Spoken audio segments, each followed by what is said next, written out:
IDFC bank में login करके परेशान हो चुके हो लेकिन अप्रूवल नहीं आ रहे हैं। इस वीडियो को देखने के बाद आपको पॉलिसी से लेकर अप्रूवल तक का पूरा प्रोसेस समझ आ जाएगा, जिससे आपके आईडीएफसी में लोन अप्रूव होने लगेंगे। चलिए वीडियो को स्टार्ट करते हैं। आईडीएफसी में लॉगिन करने से पहले आईडीएफसी के बेनिफिट जान लो। आईडीएफसी में मिनिमम सैलरी 20,000 रिक्वायर्ड है, लोन अमाउंट 1 लाख से 1 करोड़ तक, पैन इंडिया डिजिटल लॉगिन है, सेम डे भी केस आप डिसबर्स करवा सकते हो। गवर्नमेंट की 4th क्लास प्रोफाइल को भी अलाउड करते हैं बट एमसीडी अलाउड नहीं है। फॉर सैलरी के अकॉर्डिंग 70% तक अलाउड है। ओनली 3 मंथ की जॉब विंटेज रिक्वायर्ड है। आरओआई स्टार्टिंग फ्रॉम 10.49% रिड्यूसिंग से है और आप बीटी भी कर सकते हो आईडीएफसी बैंक में।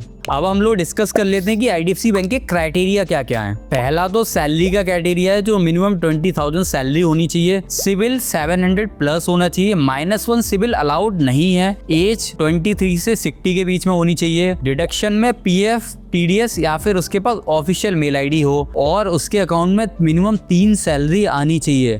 बीटी के लिए आईडीएफसी हमेशा 3rd लेंडर होना चाहिए। करंट पिन कोड उसका सर्विसेबल होना चाहिए। ऑफिस पिन कोड अगर सर्विसेबल नहीं है तो कोई दिक्कत नहीं। और जो भी आप केस लॉगिन कर रहे हो या तो वो कंपनी लिस्टेड होनी चाहिए या वो गवर्नमेंट जॉब कर रहा हो। अब हम लोग बात करते हैं कि आईडीएफसी बैंक में कौन कौन से डॉक्यूमेंट की रिक्वायरमेंट होती है। फर्स्ट, आधार कार्ड, पैन कार्ड, 3 मंथ का bank statement, but aggregator mandatory है। अगर आप एग्रीगेटर नहीं करोगे, मैनुअल अपलोड करोगे तो केस रिजेक्ट हो जाएगा। उसके बाद सैलरी स्लिप सिस्टम पे डिपेंड करती है, 90% केस में लोग नहीं मांगते हैं। 4th, address proof. Address proof में मैंने यहाँ पे लिस्ट दी हुई है, इनमें से कोई भी डॉक्यूमेंट है वो आप दे सकते हो। अगर सपोज मान के चलो किसी कस्टमर पास कोई भी एड्रेस प्रूफ नहीं है तो आईडीएफसी का नया अकाउंट खुला सकता है, बट इसमें प्रॉब्लम ये है कि मेट्रो सिटी अगर रहेगा तो 25,000 का इनिशियल डिपॉजिट लगेगा और नॉन मेट्रो सिटी में 10,000 का इनिशियल डिपॉजिट लगेगा। अगर वो नया अकाउंट भी खुलवा लेता है तो उस केस में भी इसको एड्रेस प्रूफ में लोग कंसिडर कर लेते हैं। अब हम लोग बात करते हैं फिजिकल वेरिफिकेशन किस किस केस में होता है या किस किस केस में नहीं होगा। फर्स्ट, रेजिडेंस वेरिफिकेशन,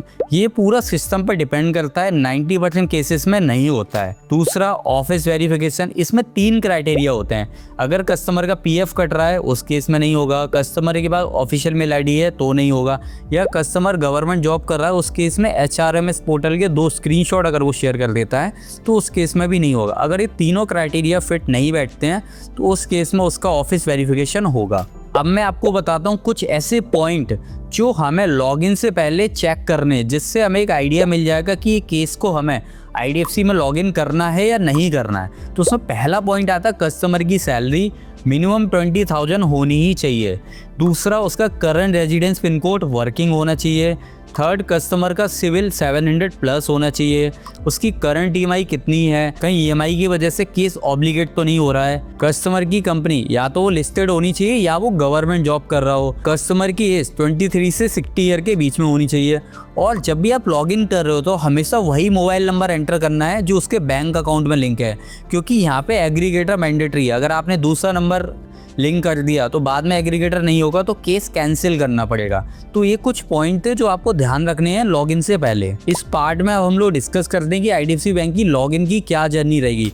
तो सबसे पहले स्टेप में आपको एक लिंक मिलेगी, उस पर आपको क्लिक करना है। जैसे ही आप क्लिक करोगे तो सबसे पहले ये स्क्रीन शो होगी, यहाँ पे कस्टमर का मोबाइल नंबर और पैन कार्ड नंबर डालना है। जैसे ही आप डालोगे कस्टमर पास ओटीपी आएगा। जैसे ही आप ओटीपी फिल करोगे उसके बाद आपको ये वाली स्क्रीन शो होगी, यहाँ पे कस्टमर का फुल नेम डालना है और उसका पिन कोड डालना है। पिन कोड आपको बहुत ध्यान से डालना है। अगर आपने यहाँ पे नॉन सर्विसेबल पिन कोड डाल दिया तो केस यहीं पर रिजेक्ट हो जाएगा। जैसे ही आप पिन कोड डालोगे, नेक्स्ट करोगे, उसके बाद यहाँ पे शो होगा कि कस्टमर कौन सी कंपनी में जॉब कर रहा है, तो आपको कंपनी टाइप डालनी है। अगर वो गवर्नमेंट जॉब कर रहा है तो गवर्नमेंट जॉब सिलेक्ट कर लेना है।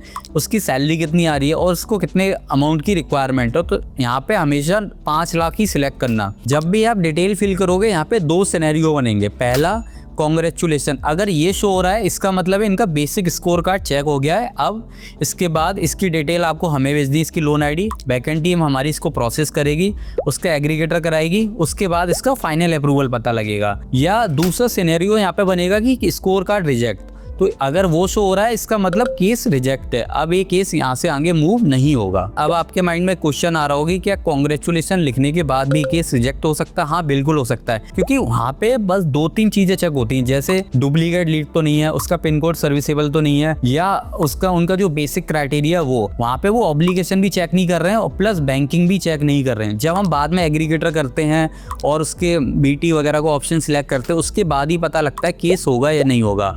तो ये पूरा प्रोसेस था जो मैंने आपको बता दिया। इसके बाद भी कोई क्वेश्चन कोई डाउट है तो आप हमारी टीम से कांटेक्ट कर सकते हो। अगर आपको IDFC बैंक के DSC की रिक्वायरमेंट है तो डिस्क्रिप्शन में लिंक है, वहां से आप कांटेक्ट कर सकते हो और आप भी IDFC बैंक में केस लॉगिन करना स्टार्ट कर सकते हो। जो भी सपोर्ट रहेगा वो पूरा सपोर्ट हमारी टीम से मिलेगा और जब भी आपका कोई केस डिसबर्स होगा उसके 24 से 48 आवर में आपको पे आउट मिल जाएगा। बाकी आपको ये वीडियो कैसी लगी है कमेंट बॉक्स में जरूर बताना।